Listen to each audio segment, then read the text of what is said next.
السلام علیکم، میں ہوں لیاقت راجپر۔ ناظرین، سندھ کے محکمہ ایریگیشن، اسکاراب اور محکمہ پبلک ہیلتھ انتظامیہ کی نااہلی کی وجہ سے وینٹیلیٹر پر آ گئے ہیں۔ یہ دونوں محکمے پبلک ہیلتھ، انجینئرنگ اور اسکاراب کسی زمانے میں متحرک ہوا کرتے تھے اور فعال تھے۔ لاکھوں کی تعداد میں یہ اسکاراب کے ٹیوب ویل اچانک غائب ہو گئے، نہ رہا بانس نہ بجی بانسری۔ سندھ کے محکمہ اسکاراب کی کرپشن کے بھینٹ چڑھنے والے محکمے میں افسر شاہی نے اس محکمے کی فعالیت میں کوئی کردار ادا نہیں کر رہے۔ محکمہ اسکاراب اور پبلک ہیلتھ افسران کی نااہلی اور اقربا پروری کے بھینٹ چڑھنے کے بعد یہ محکمے زوال پذیر ہو گئے ہیں۔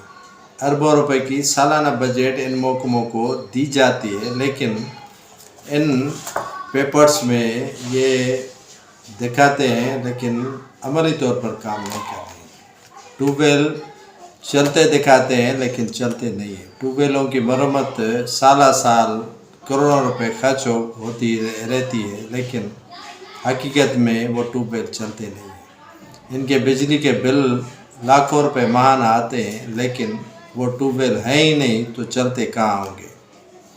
اتنی نااہلی اسکاراب کی کہ 2022 میں آنے والے سیلاب کے باعث اگر یہ پمپنگ اسٹیشنز چلتی ہو رہی ہوں یا اسکاراب کے ٹیوب ویل فعال ہوتے نظر آ رہے ہوں تو اتنی تباہی سندھ میں سیلاب کی نہیں آتی۔ اکثر ملازمین جو ہزاروں کی تعداد میں ہیں، یہ گھر بیٹھے تنخواہیں لیتے ہیں۔ ظاہر سی بات ہے، جب کام نہیں ہوگا، جب محکمہ غیر فعال ہوگا تو ملازمین تنخواہ گھر بیٹھے ہی لیں گے۔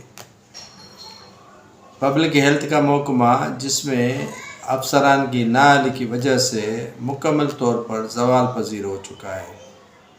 سندھ کے اکثر پبلک ہیلتھ کی اسکیمیں ناکارہ ہو چکی ہیں۔ گندا پانی سڑکوں پہ کھڑا ہے، لیکن محکمہ کے فائلوں میں بجٹ کو ہڑپ کرتا نظر آ رہا ہے۔ یہ دونوں محکمے افسران کے شاہ خرچیوں اور ان کو مقرر کروانے والے ان سیاستدانوں کے شاہ خرچیوں کے نظر ہو جاتے ہیں۔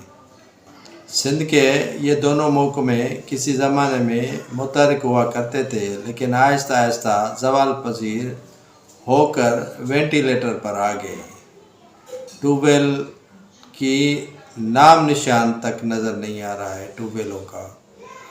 اسکیمیں جو فعال ہیں وہ بھی افسران کی نااہلی کی وجہ سے غیر فعال ہو گئی ہیں۔ پبلک ہیلتھ کے محکمے کو سالانہ کروڑوں روپے بجٹ دی جاتی ہے ان کی مرمت کے لیے اور پمپنگ اسٹیشن چلانے کے لیے، کنویں جو ہے وہ نکاسی آب کے لیے، لیکن اس کے برعکس جو ہے وہ افسران بجٹ کھا جاتے ہیں، ڈیزل ہڑپ کر دیتے ہیں، لیکن وہ اسکیمیں چلنے کے قابل نہیں ہو رہی ہیں۔ جب آپ کو محکمہ چلانا نہیں آتا یا جب آپ کو بجٹ عوام کو پر خرچ کرنا نہیں آتی ہے تو بہتر ہے ان کو بند کر دیں۔ ہزاروں کی تعداد میں ٹیوب ویل ناکارہ پڑے ہیں۔ اسکاراب جو محکمہ ہے، ان کے جو آفس ہیں ان کو تالے لگے پڑے ہیں۔ گھر بیٹھے افسران کام کر رہے ہیں۔ پہلے کسی زمانے میں یہ افسران وزٹ کرتے تھے تو کانپیں ٹانگ رہی تھی ملازمین کی، لیکن اب ملازمین ان سے نہیں ڈرتے ہیں۔ کافی ملازمین ویزا پہ چلے گئے ہیں اور جو ملازمین ہیں وہ بھی افسران کے ساتھ ہی آتے ہیں اور ان کے ساتھ ہی وزٹ کر کے چلے جاتے ہیں۔ ضرورت اس امر کی ہے کہ نگران حکومت اس دو محکموں کو جو وینٹیلیٹر پر پڑے ہیں، اسکاراب اور پبلک ہیلتھ، ان کو بچانے کے لیے، ان کو وینٹیلیٹر سے نکالنے کے لیے اچھے سے اچھے اقدامات کریں تاکہ سندھ میں جو سیم اور تھور بڑھ رہا ہے وہ اس کا خاتمہ ہو سکے، اور جو پانی سڑکوں پر کھڑا ہے وہ بھی نکاسی آب ہو سکے۔